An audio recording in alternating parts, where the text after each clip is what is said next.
আমার মনে হয় অনেকেই গীতা পাঠ করেন, কিন্তু যেহেতু এটি সংস্কৃত ভাষায়, তাই হয়তো সবাই তার প্রকৃত অর্থ বোঝেন না, কিংবা যারা গীতা পাঠ শোনেন তারাও হয়তো অধিকাংশই তার সম্পূর্ণ মানে বোঝেন না।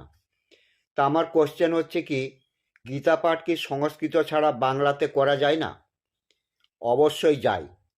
গীতা পাঠ শুধু সংস্কৃতে করতে হবে এমন কোনো বাধ্যবাধকতা নেই। কেন সাধারণত গীতা পাঠ সংস্কৃতে হয়? 1 নম্বর, মূল গ্রন্থটি সংস্কৃতে রচিত, তাই ঐতিহ্য অনুযায়ী মূল ভাষায় পাঠের প্রচলন বেশি।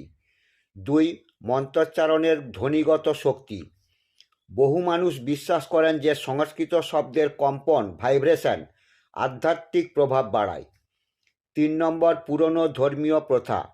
অনেক পরিবার ও মন্দিরে যুগ যুগ ধরে সংস্কৃতেই পাঠ হয়ে আসছে, কিন্তু বাংলায় পাঠ করা কি ভুল? একদমই ভুল নয়। গীতার মূল উদ্দেশ্য জ্ঞান, ভক্তি ও কর্মের পথ বোঝানো। তা বুঝে করা খুব জরুরি। যদি সংস্কৃত বুঝতে অসুবিধা হয় তবে বাংলা অনুবাদ পড়াই সবচেয়ে ভালো। বাংলায় পাঠ করলে বুঝতে সুবিধা হয়, মনন সহজ হয়, শ্রীকৃষ্ণের বাণী জীবনে প্রয়োগ করাও সহজ হয়। তাই কি করবেন? সংস্কৃত শ্লোক, বাংলা অনুবাদ, অথবা শুধু বাংলা অনুবাদ, দুভাবেই গীতা পাঠ করতে পারেন। ঈশ্বর ভাষা দেখে ভক্তি গ্রহণ করেন না, ভক্তির অনুভূতি মুখ্য। খুব সহজ, প্রতিদিন মাত্র 10 থেকে 12 মিনিটের বাংলা গীতা পাঠ নূতনদের জন্য একদম উপযোগী। প্রতিদিনের সহজ গীতা পাঠ। 1 নম্বর, শুরু করার আগে 1 মিনিট শান্ত হয়ে বসুন। একবার ওম উচ্চারণ করুন।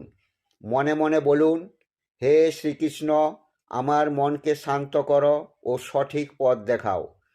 2 নম্বর, প্রতিদিন একটি শ্লোক, বাংলা অর্থ 5 থেকে 7 মিনিট। এইভাবে দিনে একটি করে শ্লোক নিলে 18 অধ্যায় সহজে সম্পূর্ণ করা যায়। আজ শুরু করুন। উদাহরণ দিলাম, প্রথম অধ্যায়, অর্জুন বিষাদ যোগ। ধৃতরাষ্ট্র বললেন, ধর্মক্ষেত্র কুরুক্ষেত্রে যুদ্ধের ইচ্ছায় জমায়েত হওয়া আমার পুত্ররা ও পাণ্ডবরা কি করল হে সঞ্জয়? সহজ বাংলা অর্থ, ধৃতরাষ্ট্র জানতে চাইছেন যুদ্ধের আগে দুই পক্ষ কি করছে। নিজেকে জিজ্ঞাসা করুন, আজকের শ্লোক থেকে আমি কি শিখলাম? আমার জীবনের কোন জায়গায় এটি কাজে লাগতে পারে? ওম শান্তি শান্তি শান্তি। মনে মনে শান্তির কামনা করুন আপনার পরিবারের, পৃথিবীর জন্য।